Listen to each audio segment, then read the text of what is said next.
मैं नौकरी की तलाश में शहर आया था। तभी मेरे दोस्त ने मुझे अपने घर रहने के लिए जिद की। उसने अपनी माँ की देखभाल करने को कहा और खुद आगे की पढ़ाई के लिए दिल्ली चला गया। जैसे ही वह बाहर विदेश गया, उसकी माँ का मेरे प्रति व्यवहार बदलने लगा। वह अक्सर मुझे अपने कमरे में बुलाती थी। एक बार तो उसने झूठा बहाना बनाकर कहा कि उसे बहुत ज्यादा डर लग रहा है और मुझे अपने कमरे में बुलाया। उस रात जब मैं उसके पास सो रहा था, अचानक वह मेरे शरीर पर हाथ फेरने लगी और तब आंटी ने कहा, सोहन, मुझे पता नहीं था कि तुम्हारी उम्र के लड़के इतने बड़े होते हैं। इतना कहते ही आंटी ने मुझे अपने बेड पर लेटा लिया और फिर मेरा हेलो दोस्तों, आज की इस कहानी में आप सभी का स्वागत है। दोस्तों, कहानी सुनने से पहले आप सभी से रिक्वेस्ट करूंगी कि हमारे चैनल को सब्सक्राइब, लाइक एंड शेयर करें। जिन्होंने अभी तक नहीं किया और कर ली हो तो उसके लिए धन्यवाद। दोस्तों, जल्दी से कहानी आपको सुनाते हैं। मेरा नाम सोहन है। अभी अभी मैं नौकरी के लिए शहर आया था। मेरे शहर आने की खबर मैंने अपने दोस्त विकास को दी थी। विकास मेरा सोशल मीडिया पर दोस्त था। हमारी दोस्ती डिजिटल थी लेकिन बहुत गहरी थी। जैसे ही मैं शहर पहुंचा, विकास मुझे स्टेशन से लेने आया और वहां से सीधा अपने घर ले गया। विकास के घर पहुंचते ही मेरी नजर एक खूबसूरत महिला पर पड़ी और मैंने उसे विकास की बहन समझ लिया। तभी विकास ने मेरी गलतफहमी दूर करते हुए कहा, सोहन, ये मेरी बहन नहीं है, ये तो मेरी माँ है। आंटी इतनी सुंदर और जवान दिखती थी कि मैंने उसे उसकी बहन समझ लिया था। आंटी किसी जवान लड़की जैसी लग रही थी। मैंने उसे पहले कभी नहीं देखा था, इसलिए मेरा भ्रम होना स्वाभाविक था। उस दिन विकास से मिलकर मुझे बहुत खुशी हुई थी। दोपहर के खाने के बाद मैं वहां से निकलने लगा क्योंकि मुझे अपने लिए रहने की व्यवस्था देखनी थी। मैंने कहा कि मुझे काम है और वहां से निकलने लगा। तभी विकास ने मुझे रोका। उसने कहा, सोहन, तुम हॉस्टल क्यों ढूंढ रहे हो? जब तुम्हारा अपना घर है तो तुम्हें हॉस्टल में रहना सही नहीं लगता। तभी मैंने कहा, अपना घर? इस पर विकास बोला, मेरे दोस्त, इतनी जल्दी तुमने मुझे पराया कर दिया। अरे, मैं शहरी हो सकता हूं लेकिन मुझे भी दोस्ती निभानी आती है। देखो, इस घर में मैं और मेरी माँ ही रहते हैं। यहाँ तुम आराम से एडजस्ट हो सकते हो। वैसे भी अब मैं अपने आगे की पढ़ाई के लिए कुछ सालों के लिए विदेश जा रहा हूँ, तो माँ की देखभाल के लिए उसे किसी की जरूरत होगी। मेरे विदेश जाने के बाद तुम ही मेरी तरह मेरी माँ की देखभाल करना। विकास की बात सुनकर मैं भावुक हो गया था क्योंकि उसने मुझे पराया नहीं समझा बल्कि अपनी तरह माना था। विकास की बात का समर्थन करते हुए उसकी माँ भी बोली, हाँ सोहन, विकास बिल्कुल सही कह रहा है। अगर मेरा बेटा विदेश चला गया तो दूसरा बेटा मेरे पास नहीं रह सकता। क्या? भगवान ने तुम्हें सही समय पर यहाँ भेजा है। इसका मतलब है कि भगवान की यही इच्छा थी कि तुम यहाँ मेरे साथ रहो। उनका आग्रह इतना बढ़ गया कि मैं उन्हें मना नहीं कर सका। 2 दिन बाद विकास विदेश जाने वाला था। उसके जाने के बाद मैं घर में आंटी के साथ अकेला रह गया। अपने घर की परिस्थिति को ध्यान में रखते हुए मैंने तुरंत नौकरी ढूंढ ली थी। 22 साल की उम्र में आगे की पढ़ाई करने का विचार मैंने छोड़ दिया था और पैसे कमाने के लिए नौकरी कर ली थी। मेरे पास इतना पैसा नहीं था कि मैं आगे की पढ़ाई कर सकूं, इसीलिए मैंने नौकरी करने का निर्णय लिया। शहर में मुझे एक ठीक ठाक नौकरी मिल गई थी। इसके विकृत विकास का भाग्य बहुत अच्छा था कि उसे 22 साल की उम्र में विदेश में पढ़ाई करने का मौका मिला। खैर, किस्मत किसकी कैसी होती है, यह कहकर मैंने अपनी किस्मत को दोष देना बंद कर दिया। उस दिन के बाद से मैं विकास की माँ को अपनी माँ मानकर उनके साथ रहने लगा। लेकिन आंटी के मन में मेरे प्रति अनुचित भावनाएं थीं, जिस पर पहले मेरा ध्यान नहीं गया। लेकिन धीरे धीरे वह सब बातें मेरी नजरों में आने लगीं। आंटी शहर में नौकरी करती थी। उस रात आंटी ने हम दोनों के लिए मेरा पसंदीदा खाना बनाया था। वह बोली, मैंने तुम्हारे सोशल मीडिया से तुम्हारी कुछ पसंद नापसंद के बारे में पता कर लिया है। तुमने अपनी बायो में लिखा है कि तुम्हें बिहारी फूड बहुत पसंद है। आंटी मेरी पसंद नापसंद का ख्याल रखने लगी थी। उस रात जब हम खाना खा रहे थे, वह मेरे पास आकर बैठ गई। उसने मेरी थाली में एक रोटी रखी। खाना खत्म होने के बाद मैं आंटी की मदद करने लगा और डाइनिंग टेबल से बर्तन उठाने लगा। मेरा काम देखकर बोली, तुम बिल्कुल परफेक्ट लड़के हो। मैंने कई बार विकास के मुंह से तुम्हारी तारीफ सुनी है और तभी से मैं तुमसे मिलने के लिए उत्सुक थी। तुम और विकास में बहुत फर्क है। विकास कभी भी घर के कामों में मदद नहीं करता, उल्टा वह घर का सामान इधर उधर फैलाने में एक्सपर्ट है। विकास के मजेदार किस्से सुनकर मैं हंसने लगा। हंसते हंसते आंटी अचानक शांत हो गई। मुझे लगा कि उसे विकास की याद आ रही होगी, इसलिए मैंने उनके कंधे पर हाथ रखकर कहा, आंटी, अगर विकास की याद आ रही हो तो मैं उसे फोन कर देता हूं। तुम इतनी उदास मत हो। तब आंटी ने मेरे हाथ पर हाथ रखकर कहा, विकास हमेशा के लिए विदेश नहीं गया है, ये मुझे अच्छी तरह पता है। मुझे अब उसकी याद में शांत नहीं बैठना, बल्कि मैं अचानक तुम्हारे ख्यालों में खो गई थी। आगे वह बोली, मैं सोच रही थी कि तुम कितने परफेक्ट हो। अगर तुम बार बार मुझे इस तरह इम्प्रेस करते रहोगे तो फिर मेरा क्या होगा। तुम मुझे बार बार इस तरह से इम्प्रेस मत किया करो, नहीं तो फिर मुझे संभालना तुम्हारे लिए मुश्किल हो जाएगा। यह कहकर आंटी मेरे हाथ से प्लेट लेकर किचन में चली गई। कुछ समय तक मैं एक ही जगह पर इसी तरह खड़ा रहा। आंटी की बातें मेरे सर के ऊपर से गुजर गई थीं। धीरे धीरे आंटी ने मेरे सामने अपनी सुंदरता का असर डालना शुरू कर दिया। वह हर रोज सुबह जल्दी उठकर योगा करती थी। जब मैंने उसे योगा करते देखा तो मुझे उसकी जवान दिखने का राज समझ आया। एक बार आंटी मुझे ऑफिस से जल्दी घर बुलाया था, क्योंकि उसे मार्केट में शॉपिंग के लिए जाना था और वह चाहती थी कि मैं उन्हें लेकर जाऊं। उस दिन मैं दोपहर में आधा दिन की छुट्टी लेकर घर आया। घर पहुंचने के बाद मैंने बार बार बेल बजाई, लेकिन अंदर से कोई आवाज नहीं आ रही थी। शायद बेल नहीं बज रही थी। तब मैंने अपने पास रखी दूसरी चाबी से दरवाजे का ताला खोला और अंदर चला गया। हॉल में मुझे कोई दिखाई नहीं दिया। तभी मुझे आंटी के कमरे से पानी की आवाज सुनाई दी। मुझे लगा कि शायद घर के किसी कमरे से पानी चल रहा होगा, क्योंकि मुझे जल्दी घर बुलाकर भी आंटी कहीं नजर नहीं आ रही थी। कौन जानता है कितनी देर से पानी बर्बाद हो रहा होगा, और अब और पानी बर्बाद ना हो, इसलिए मैंने उस पानी की आवाज की दिशा में जाना शुरू कर दिया। उस पानी की आवाज का अंदाजा लगाते हुए मैं एक कमरे के पास पहुंचा, जहां बाथरूम से पानी की आवाज आ रही थी। मैंने दरवाजा खोलने के लिए हाथ बढ़ाया, तभी अंदर से दरवाजा खुला था। सामने मैंने आंटी को खड़ा देखा, जो पूरी तरह भीगी हुई थी। उनके चेहरे पर गीले बालों से पानी की छोटी छोटी धाराएं गिर रही थीं। उसका वह मोहक रूप देखकर कुछ पल के लिए मैं वहीं खड़ा रह गया और उसकी ओर एकटक देखता रहा। आंटी की उस सुंदरता में इतना खो गया था कि मुझे होश ही नहीं रहा। जब मुझे दरवाजा बंद होने की आवाज सुनाई दी, तब मैं होश में आया। मुझे समझ में आया कि आंटी ने मुझे सामने देखकर फिर से बाथरूम के अंदर दरवाजा बंद कर लिया। मैं वहां से बाहर हॉल में आकर बैठ गया। कुछ समय बाद आंटी हॉल में आई और मुझसे बोली, सोहन, तुम आ गए? मेरे कमरे में क्यों आ गए? तुम्हारे कमरे में पानी नहीं आता क्या? तब मैंने आंटी को बताया कि मुझे आपकी आवाज नहीं सुनाई दे रही थी, इसलिए मुझे लगा कि आप अभी घर पर नहीं आई हो। मुझे नल के पानी की आवाज सुनाई दी, इसलिए मैं आपके कमरे तक आ गया। इस पर वह बोली, अच्छा, कुछ समय पहले जो हुआ वह सब नजर की गलती से हुआ। आज मैंने सैंडल घर में दरवाजे के पास रखी थी, इसलिए शायद तुम्हें यह ध्यान नहीं आया होगा कि मैं घर पर ही हूं। जाओ, तुम भी फ्रेश हो जाओ, मैं तैयार होकर आती हूं। ऐसा कहकर आंटी अपने कमरे में चली गई और मैं भी फ्रेश होने के लिए अपने कमरे में आ गया। कुछ समय बाद हम दोनों अपने अपने कमरों से तैयार होकर मार्केट जाने के लिए बाहर आए। आंटी बहुत साधारण कपड़ों में तैयार हुई थीं, लेकिन फिर भी वह बहुत सुंदर लग रही थी। मुझे उन्हें देखकर ऐसा लग रहा था जैसे पहली बार मैं किसी स्त्री की ऐसी सुंदरता देख रहा हूं। उस समय भी मैं बार बार आंटी की ओर देख रहा था। वह मेरे पास आई और मेरे बालों में हाथ फेरते हुए बोली, सोहन, तुम बार बार किस सोच में डूबे रहते हो? चलो, अब जल्दी करो। आंटी की बात सुनकर मैंने खुद को फिर से होश में लाया और उनके साथ मार्केट के लिए निकल पड़ा। जैसे ही वह गाड़ी पर मेरे पीछे बैठी, उन्होंने अपने दोनों हाथ मेरे कंधों पर रख दिए। मार्केट में जहां भी उन्हें जाना था, मैं उन्हें वहां लेकर जा रहा था। घर लौटने के बाद आंटी ने मेरे चेहरे पर हाथ फेरते हुए कहा, तुम्हें परफेक्ट मैन का नाम पूरी तरह से सूट करता है, क्योंकि तुम सच में वैसे ही हो, बिल्कुल परफेक्ट। तुमने बिल्कुल भी शिकायत नहीं की। जहां जहां मुझे जाना था तुम मुझे वहां लेकर गए, जिससे मेरी शॉपिंग जल्दी खत्म हो गई। नहीं तो तुम्हारा दोस्त विकास मुझे एक दुकान पर छोड़ देता है और बाकी जगहों पर मुझे पैदल जाना पड़ता, गाड़ी में बैठा रहता है। तुमने तो सारे बैग उठाए और मुझे हर जगह गाड़ी पर बिठाकर ले गए, जिससे कि मेरा काफी समय बच गया।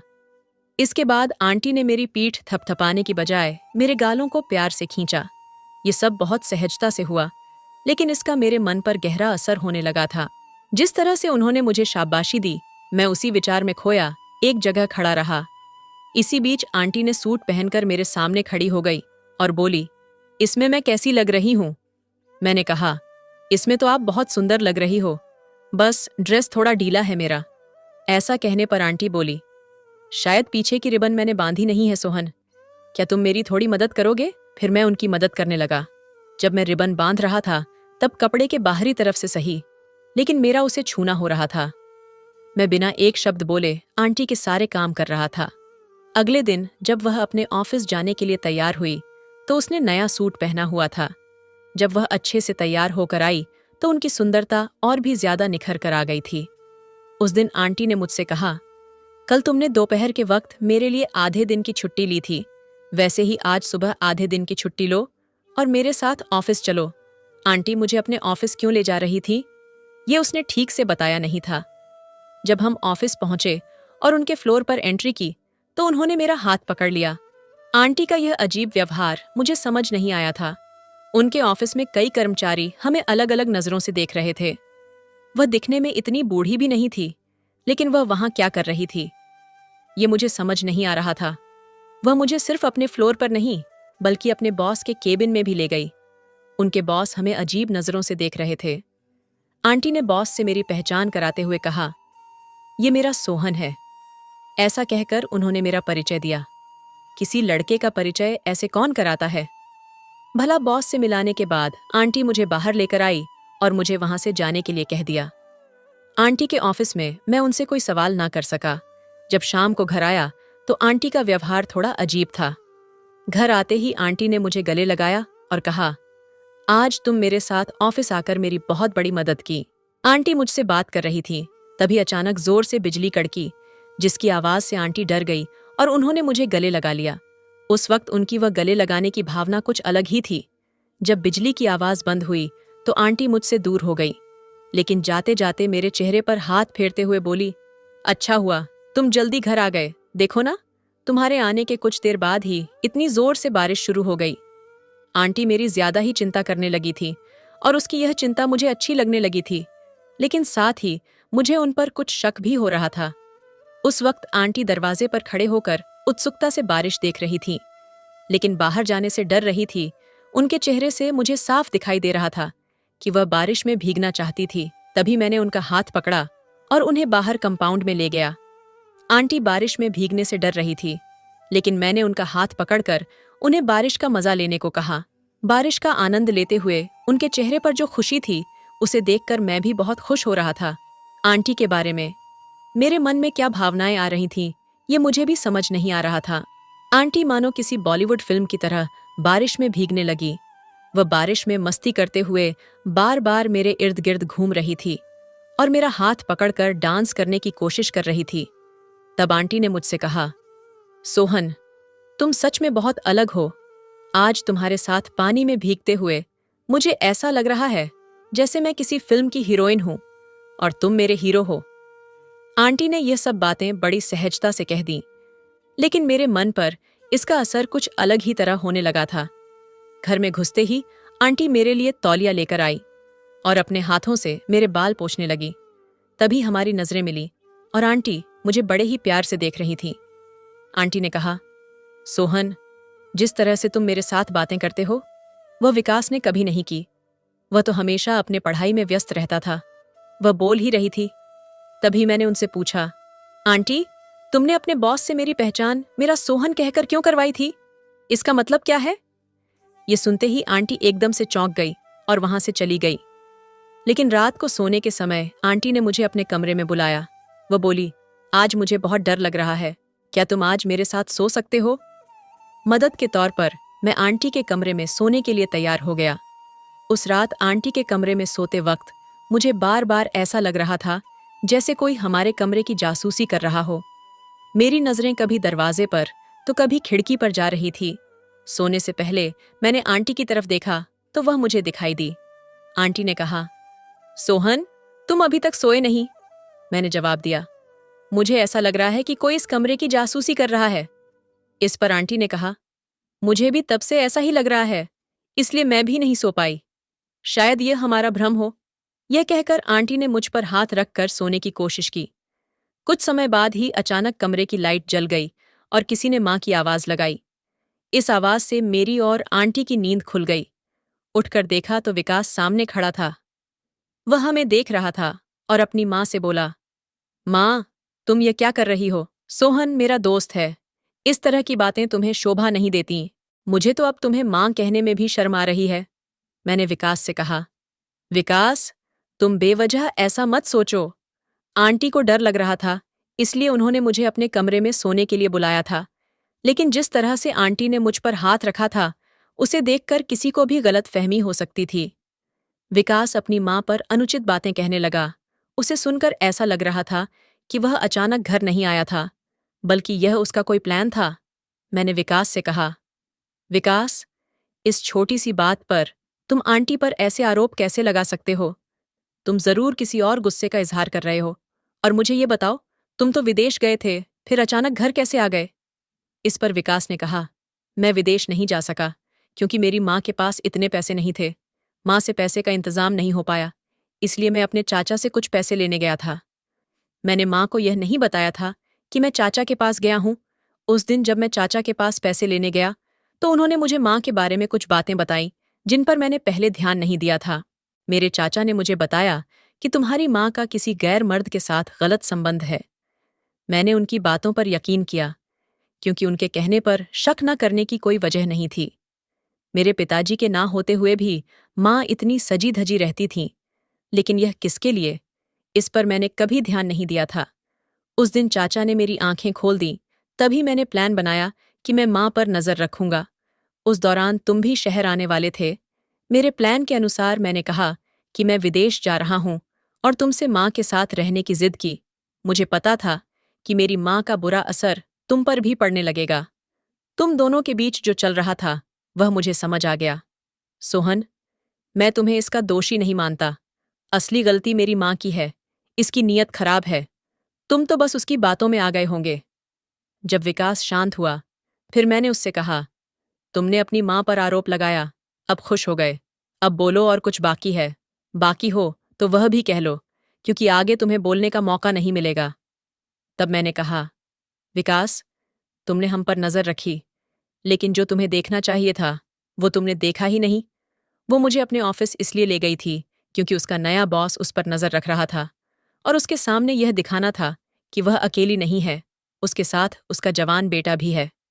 बॉस को बेटे का डर दिखाने के लिए वह मुझे ऑफिस ले गई थी। और अभी भी जब वह मुझ पर हाथ रखकर सो रही थी तो ऐसा इसलिए क्योंकि वह मेरे और तुम्हारे बीच कोई फर्क नहीं करती। अगर तुम दूसरों की बातें सुनने के बजाय अपनी माँ को समझने की कोशिश करते तो तुम्हारे मुंह से माँ के बारे में ऐसे अपशब्द नहीं निकलते। कुछ ही दिनों में मुझे यह भी समझ में आ गया कि आंटी घर में रहते हुए भी अकेली थीं, जबकि उनका जवान बेटा उनके साथ था। उन्होंने तुम्हारे कारण दूसरी शादी नहीं की, वह तुम्हारे लिए ही जीती रही। लेकिन जब तुम्हारे ऊपर माँ की देखभाल की जिम्मेदारी आई तो तुमने माँ पर ध्यान देने के बजाय खुद की दुनिया में खो गए और लोगों की बातें सुनकर माँ पर अविश्वास जताया। मैं बात कर ही रहा था कि आंटी ने मेरे कंधे पर हाथ रखा और कहा, सोहन, तुम्हारे पास जो समझदारी है शायद वह विकास में नहीं है, क्योंकि मैंने इसे कभी किसी चीज के लिए मेहनत करने नहीं दी। मैंने उसे हर चीज समय पर दी, लेकिन आज मेरे बेटे ने मेरे प्यार का बदला मुझ पर अविश्वास करके चुकाया। फिर मैंने कहा, विकास, तुम्हारे चाचा चाची ने तुम्हें मेरे खिलाफ भड़काया ताकि हमारे बीच दूरी पैदा हो सके। तुम्हारे चाचा चाची से मदद मांगने से पहले मैं तुम्हारे चाचा के पास तुम्हारे पिता की संपत्ति का हिस्सा मांगने गई थी, लेकिन उन्होंने मुझे कुछ भी देने से मना कर दिया। तब मैंने उन्हें धमकी दी थी कि मैं उन्हें अदालत में खींच कर लेकर जाऊंगी। जो तुम्हारे चाचा से तुम्हारे पिता का हक मांगने गई थी वह सिर्फ तुम्हारे लिए था, क्योंकि मैं तुम्हारी इच्छाओं को मारना नहीं चाहती थी। मुझे भी तुम्हें बड़े शहर में पढ़ाई के लिए भेजना था, लेकिन मुझे नहीं पता था कि तुम इतनी जल्दी दूसरों की बातों में आ जाओगे। आज तुमने अपनी माँ के प्यार का यही सिला दिया। ऐसा कहकर आंटी रोने लगी। आंटी की बात सुनकर विकास की समझ वापस आ गई। वह दूसरों की बातों में आकर अपनी माँ पर विश्वास नहीं कर रहा था और उसने आंटी और मुझ पर भी गलत शक किया। जब विकास को अपनी गलती का एहसास हुआ तो उसने रोते हुए आंटी से माफी मांगी। वह एक माँ थी, इसलिए उसने तुरंत अपने बेटे को माफ कर दिया। माफी मांगने के बाद वह मुझे अपने घर पर रहने के लिए आग्रह करने लगा, लेकिन अब मैं वहां नहीं रह सकता था, क्योंकि उस माँ बेटे को अपने रिश्ते को सुधारने के लिए समय की जरूरत थी। विकास को अपनी माँ की ईमानदारी और उसके लिए किए जा रहे उसके संघर्ष को देखने की जरूरत थी, क्योंकि उसे अपनी माँ की मेहनत की कोई समझ नहीं थी। मैंने बचपन से अपने घर की गरीबी देखी थी और तभी से मैंने छोटे मोटे काम किए थे। दोस्तों, आजकल माता पिता बच्चों की सभी इच्छाएं तुरंत पूरी कर देते हैं और बच्चे उसकी आदत डाल लेते हैं। अगर कभी माता पिता बच्चों की कोई इच्छा पूरी नहीं कर पाते तो बच्चे तुरंत नाराज हो जाते हैं और उन्हें अपशब्द कहने लगते हैं। इसी तरह की स्थिति से बचने के लिए हर बार बच्चों को सभी इच्छाएं पूरी नहीं करनी चाहिए। कभी कभी उन्हें नहीं शब्द का भी सामना करने देना चाहिए।